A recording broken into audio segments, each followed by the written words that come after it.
की कट्टी में देवियों सज्जनों जो भी कोई गलती निकलता है या उसका बड़ा गहरा भुगतान भुगतता है। उसकी कटनी में कभी गलती न सोचनी न कभी निकटनी, इसमें निकटनी। अतएव देरी, इतनी देरी भी सजा है। मिश्रानी को पहले दर्शन दिए हैं, अब इसके बाद क्या होता है। खाना बनाया है, मिश्र जी मिश्रानी से बैठे इंतजार कर रहे हैं। आओगे, भोग लगाऊंगा तो खाऊंगा, नहीं तो नहीं खाऊंगा, तेरा प्रसाद। भगवान श्री उसी रूप में बालक बन के आए। वो ठीक है, अब निशान नहीं है।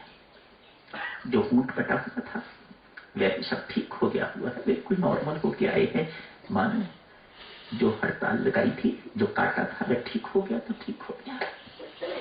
कहा मिश्र जो लिखा है ठीक लिखा है, गलत नहीं लिखा। तुम्हें आश्वासन हो गया ना, विश्वास हो गया ना इस बात का। हाँ, अब जिंदगी में तुम्हें कभी घाटा नहीं पड़ेगा। भगवान श्री अंतर्धान हो गया। तीनों के तीनों व्यापारी भाइयों को घाटे पड़ने शुरू हो गए, कखपति हो गए, कखपति हो गए। तीनों के तीनों भाई आए, मिश्र के मत्था टेका, पैरी पना किया, प्रणाम किया। कहा हमें नौकर रखो, नहीं मालिक बन के रहो, लेकिन भजन पाठ करो। देव सज्जनों, इस भजन पाठ को कभी नकारा नहीं समझना, कभी गौण नहीं जिंदगी में मानना। संसार में जो भी कुछ किसी को मिलता है वह भजन पाठ के कारण मिलता है। वह कैसे विश्वास दिलाऊं आपको।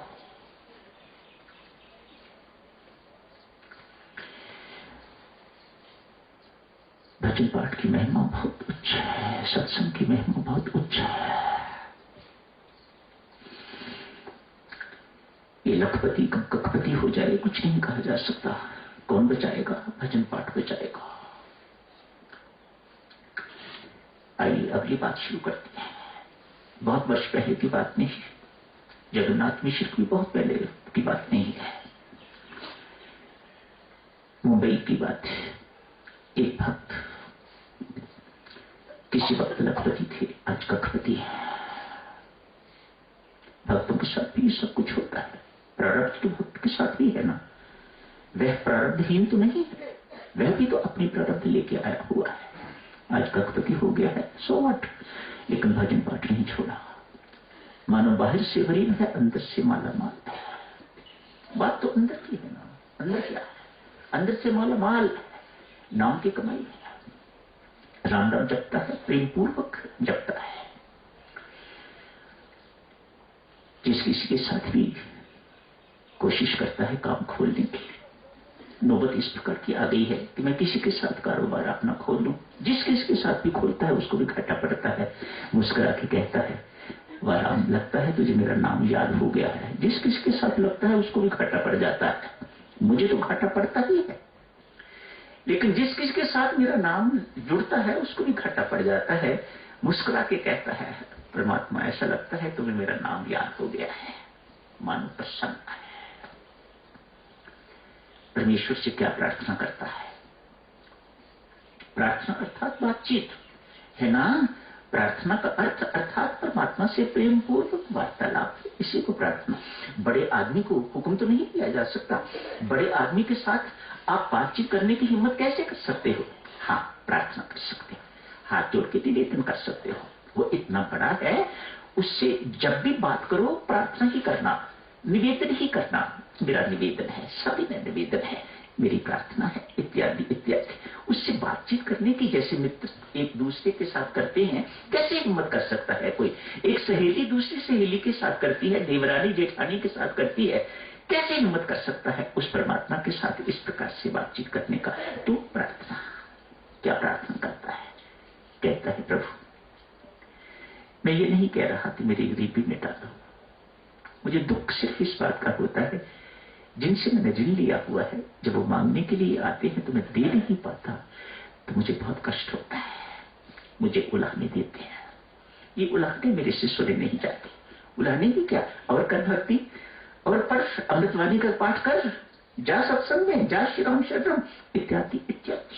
ये उलाहने सुनने पड़ते हैं तो मुझे दुख होता है। एक दिन प्रार्थना की, 2 दिन प्रार्थना की, तीसरे दिन एक व्यक्ति आया है, कोई कहीं का लाला है, आके कहा सेठ ये 3000 रुपया रख, मुझे टोपियां बनाती, टोपियों का व्यापार होगा, उसका बनवाता होगा, बनाता होगा, जो कुछ भी करता था। कहा इस 3000 रुपए की टोपियां बना दे, मेरा पता जानने की जरूरत नहीं, 1 महीने के बाद आऊंगा, टोपियां ले जाऊंगा। सच्ची कथाएं हैं देवियों, कोई ऐसी कहानी आपको नहीं सुनाई जा रही जो बनाई हुई हो, सच्ची कथाएं हैं, शास्त्र में लिखी हुई वर्णित कथाएं आप बीती जैसी होती है। 3000 रुपया देके चले गए, मेरा पता पूछने की जरूरत नहीं, मैं खुद ही आऊंगा, 1 महीने के बाद आऊंगा और आके टोपियां ले जाऊंगा। उन 3000 रुपये में क्या चीज थी परमात्मा ही जानता है, माला माल हो गया ये सेठ। कहानी लिखने वाले कहते हैं सेठ मर भी गया लेकिन टोपियां लेने कोई नहीं आया। योगक्षेम मैं वहन करता हूं, जो निरंतर विश्वास पूर्वक निष्काम भाव से मेरा भजन पाठ करता है, जो मेरे से जुड़ा रहता है, भीतर से जुड़ा रहता है, सिमरन के माध्यम से, सतत स्मरण के माध्यम से मेरे से जुड़ा रहता है, उसका योगक्षेम मैं स्वयं वहन करता हूं। जारी रखेंगे साधक जनों इस चर्चा को और आगे। तनिक संदेह नहीं करना। बंदा सोचे मैं किया, करनहार करता। एक भक्त की भावना होनी चाहिए, मात्र भावना नहीं, विश्वास होना चाहिए। आप सामान्य बंदे नहीं हो। बंदा सोचे मैं किया, करनहार करता। तेरा किया ना होवेगा, होवे होवनहार।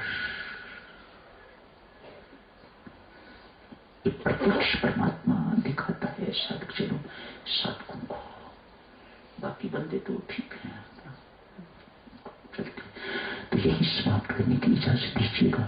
कल योगक्षेम की चर्चा को और आगे जारी रखेंगे।